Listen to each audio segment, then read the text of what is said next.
Olá, eu sou a professora Aline Camacho e hoje nós vamos falar sobre a diferença entre história e memória. Você já parou para pensar o que é memória? E o que é história?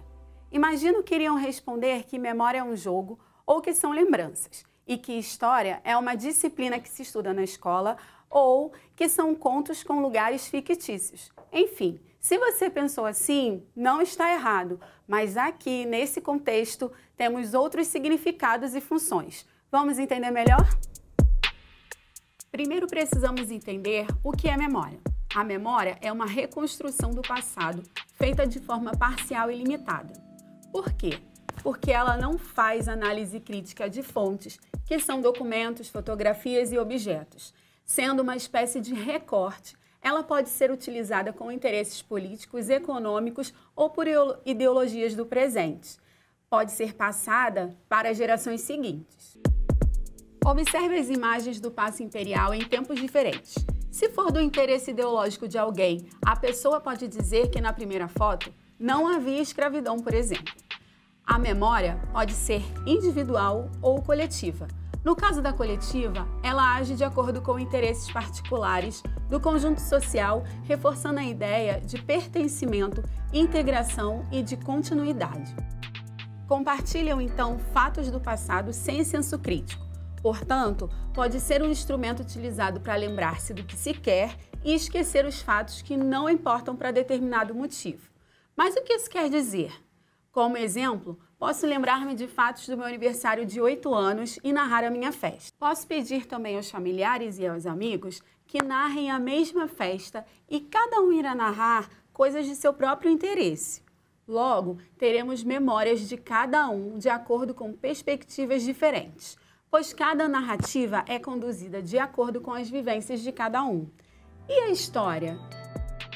A palavra história vem do grego histor, que quer dizer sábio.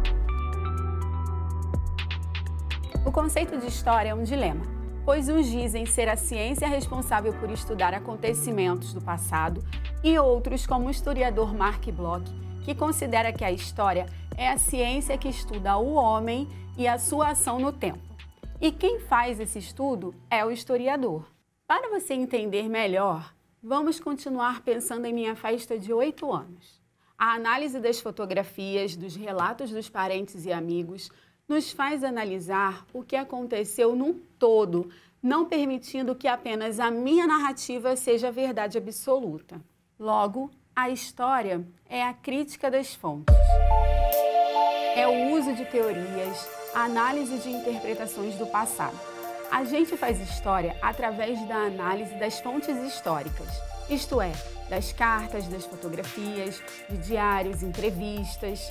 A história é útil na medida em que nos dá base para construirmos um sentido, para entendermos como as coisas acontecem ao nosso redor e no mundo. E esse sentido será construído através das narrativas, das análises e da pesquisa. Outro exemplo é uma atividade que fiz com os alunos no ano passado e no início desse ano. Eram 2 turmas diferentes, que não se conheciam. Esse trabalho foi feito para uma feira da escola e nós construímos um mobile com material reciclado. E cada parte desse mobile era feito com garrafinhas de amaciante, barbante, e cada garrafinha recebeu 2 folhas de papel com relatos dos alunos comentando como foi a vida deles naquele tempo que eles estudaram na escola, já que a turma era de 6º ano e seria o último ano deles na escola e muitos estudavam lá desde a educação infantil. Nesse mobile, além de colocarmos mensagens dos alunos contando como foi a sua experiência na escola durante todos os anos em que estudaram lá, eles também colocaram dicas para os alunos que iriam permanecer.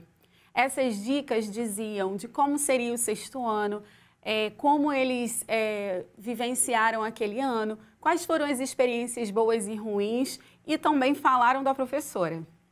Logo, podemos dizer que cada mensagem é uma memória, narrada de acordo com a vida e a visão de mundo de cada adolescente. Então, eu tive uma ideia.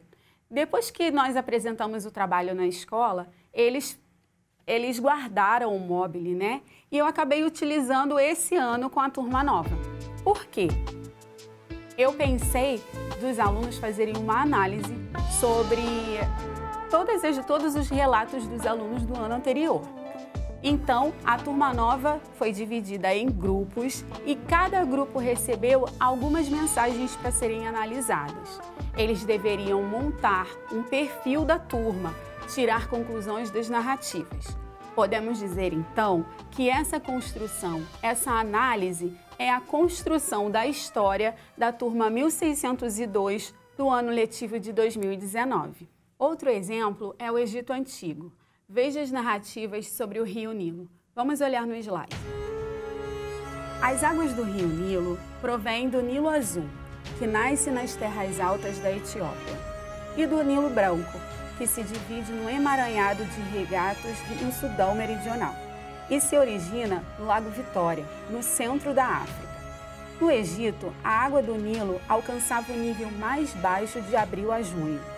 Já em julho, o nível subia e a inundação começava normalmente em agosto, cobrindo a maior parte do vale desde aproximadamente meados de agosto até o final de setembro, lavando os sais do chão e depositando um extrato de sedimentos que crescia a um ritmo de vários centímetros por século.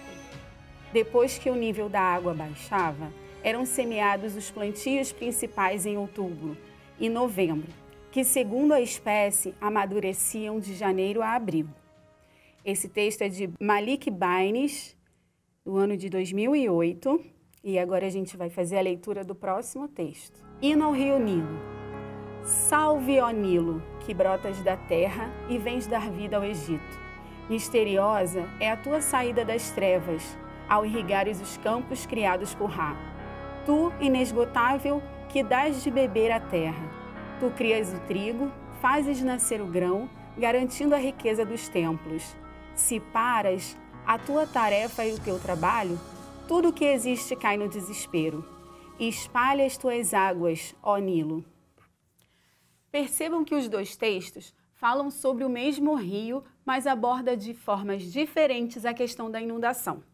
Um texto é mais técnico, informando as características do rio e os períodos da inundação.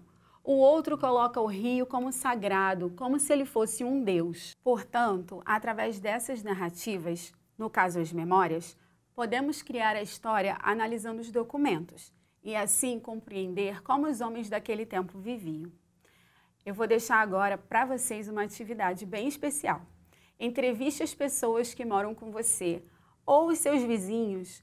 Faça perguntas como onde a pessoa nasceu, quantos anos ela tem, onde ela mora, quanto tempo ela mora naquele local. Anote todas as suas respostas. Depois, compare tudo e analise as diferenças e também as coisas em comum. Mas não esqueça, faça isso através do seu celular ou, de preferência, com quem mora junto com você. E deixo também um desafio. Que tal criar o seu mobile? Separe algumas fotos que sejam de momentos importantes em sua vida e crie legendas para cada uma delas. Você pode fazer o mobile do jeito que quiser, utilizando o modelo que eu apresentei ou usando a sua imaginação. Cada legenda significa a sua memória e o mobile, a junção de todas as memórias, vão representar a sua história. Até a próxima!